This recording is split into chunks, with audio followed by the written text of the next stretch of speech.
Cyber attacks కోసమే ఈ hacking ఆర్మీని బిల్డ్ చేస్తుంది చైనా. అన్ని దేశాలను చిన్న క్లిక్తో గుప్పెట్లో పెట్టుకునేలా స్ట్రాటజీ రెడీ చేసుకుంటుంది. ఇప్పటికే శాంపుల్గా చాలా దేశాల్లో చిన్నగా వ్యవస్థలను స్తంభింపచేస్తుంది. ఇక చివరికి ఈవీ ఛార్జింగ్తో కూడా పవర్ గ్రిడ్లను పరేషాన్ చేసే స్థాయికి వెళ్ళింది Chinese hackers army.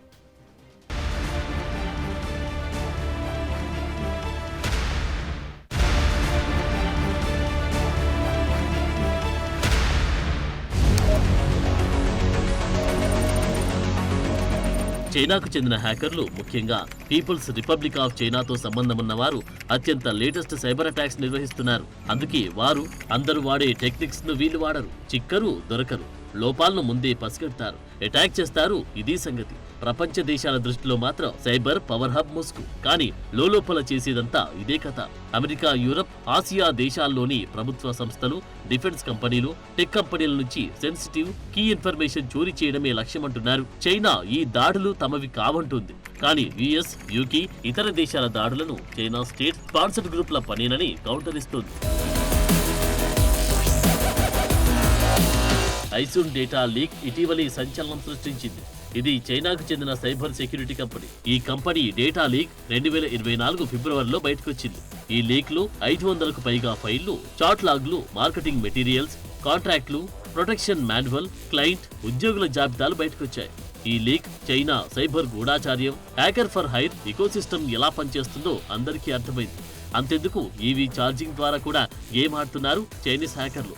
EV charging స్టేషన్లు ఇంటర్నెట్ కు కనెక్ట్ అయిన పరికరాలు.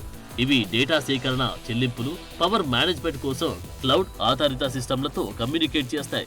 ఈ కనెక్టివిటీ సైబర్ దాడులకు ఒక మార్గంగా చెప్తున్నారు. హ్యాకర్లు ఛార్జింగ్ స్టేషన్లను రిమోట్ గా ఆఫ్ చేయడం లేదా ఛార్జింగ్ స్టేషన్లు అడ్డుకోవడం ద్వారా జనానికి అసౌకర్యం కలిగించడం టార్గెట్. 2022లో రష్యాలోని ఈవీ ఛార్జింగ్ స్టేషన్లను హ్యాక్ చేసి యాంటీ పుతిన్ మెసేజ్లను డిస్ప్లే చేశారు. అంతేకాదు, ఈవీ ఛార్జింగ్ స్టేషన్లు పవర్ గ్రిడ్ తో లింకప్ అయి ఉంటాయి. ఒకేసారి వేలాది ఛార్జీలను ఆన్ లేదా ఆఫ్ చేయడం ద్వారా హ్యాకర్లు గ్రిడ్ ను డ్యామేజ్ చేసే ఆప్షన్ ఉంటుంది. ఇది ఏ దేశానికైనా జాతీయ భద్రతకే ముప్పు. ఛార్జింగ్ టైంలో హ్యాకర్లు వెహికల్ ఫర్మ్వేర్ లోకి చొరబడి వాహనాన్ని తమ కంట్రోల్లోకి తీసుకోవడం, రిమోట్ యాక్సెస్ తీసుకునేలా చేయడం, ఆటో పైలట్ సహా ఇతర ఆప్షన్లను డిస్టర్బ్ చేయడం వంటివి చేయొచ్చు. ఈ ఆందోళన ఎందుకంటే ఈవీ ఛార్జింగ్ రంగంలో చైనా గ్లోబల్ లీడర్. ప్రపంచంలోని 70% ఫాస్ట్ ఛార్జర్ల స్టాక్ ను కలిగి ఉంది. చైనీస్ కంపెనీలు ఛార్జింగ్ ఇన్ఫ్రాస్ట్రక్చర్, బ్యాటరీ స్వాప్ స్టేషన్లలో భారీ పెట్టుబడి పెడుతున్నారు. డీసీ ఫాస్ట్ ఛార్జర్లు వాహనం, ఛార్జర్ మధ్య డేటా బదిలీ కోసం పిఎల్సిని ఉపయోగిస్తారు. ఈ లేయర్ లో ఎన్క్రిప్షన్ లేకపోవడం లేదా అన్సేఫ్ కీ జనరేషన్ వల్ల హ్యాకర్లు నెట్వర్క్ కీలు, డిజిటల్ అడ్రస్లను యాక్సెస్ చేయవచ్చంటున్నారు. 2020 అక్టోబర్లో ముంబైలో పవర్ బ్లాక్అవుట్ కావడానికి చైనా లేదా పాకిస్తాన్ కు చెందిన ఏదైనా సైబర్ దాడి కారణమన్న ప్రచారం జరిగింది. అమెరికా కూడా చైనీస్ హ్యాకర్స్ హస్తం ఉండొచ్చని రిపోర్ట్ కూడా ఇచ్చింది. అయితే ఇవన్నీ నిరాధారమని చైనా కొట్టిపారేసింది. సో చైనా అడ్వాన్స్ అవుతుంటే ఇతర దేశాలు వీటిని తట్టుకునే కెపాసిటీ ఉందా అన్న చర్చ జరుగుతోంది. మన దగ్గర సైబర్ దాడులను తిప్పికొట్టడానికి 2 సంస్థలున్నాయి. వీటిలో ఒకటి భారత్ కు చెందిన కంప్యూటర్ ఎమర్జెన్సీ రెస్పాన్స్ టీమ్. దీనిని 2004లో ఏర్పాటు చేశారు. క్రిటికల్ ఇన్ఫర్మేషన్ పరిధిలోకి రాని సైబర్ దాడులపై ఈ సంస్థ వెంటనే చర్యలు తీసుకోవాల్సి ఉంటుంది. ఇక రెండోది national critical information infrastructure protection centre. ఇది 2014 నుంచి పనిచేస్తుంది. ఇది క్రిటికల్ ఇన్ఫ్రాస్ట్రక్చర్ మీద జరిగే దాడులపై దర్యాప్తు చేయడం, వాటికి రియాక్ట్ అవ్వడం, న్యూట్రలైజ్ చేయడం వంటివి చేస్తుంది.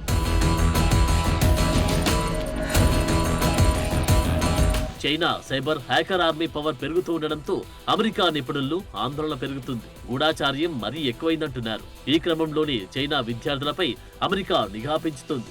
ఇటీవలి ఓ డేంజర్ ఫంగస్ ను అమెరికా తీసుకొచ్చిన 2 చైనీయులను అమెరికా FBI అరెస్ట్ చేసింది. ఈ హ్యాకింగ్ అయితే కంటికి కనిపించకుండా చైనా నుంచి యాక్సెస్ చేసే ప్రమాదం ఉండడంతో మరింత జాగ్రత్త పడుతున్నారు. ఈ విషయంలోని అమెరికా చైనా సంబంధాలు దెబ్బతింటున్నాయి కూడా. ప్రస్తుతం సెమీకండక్టర్ రంగంలో చైనాకు కళ్లెం వేసేందుకు అమెరికా ప్రయత్నిస్తుంది. చైనా ఈ టెక్నాలజీతో భద్రతాపరమైన సవాళ్లు విసురుతుందని అమెరికా భావిస్తుంది. అమెరికా టూల్స్, సాఫ్ట్వేర్ తో తయారు చేసిన చిప్లను చైనాకు ఎగుమతి చేసే కంపెనీలు ప్రత్యేక లైసెన్సులు తీసుకోవాలన్నది ఇంకా చాలా విధాలుగా ట్రాక్ చేస్తున్నారు.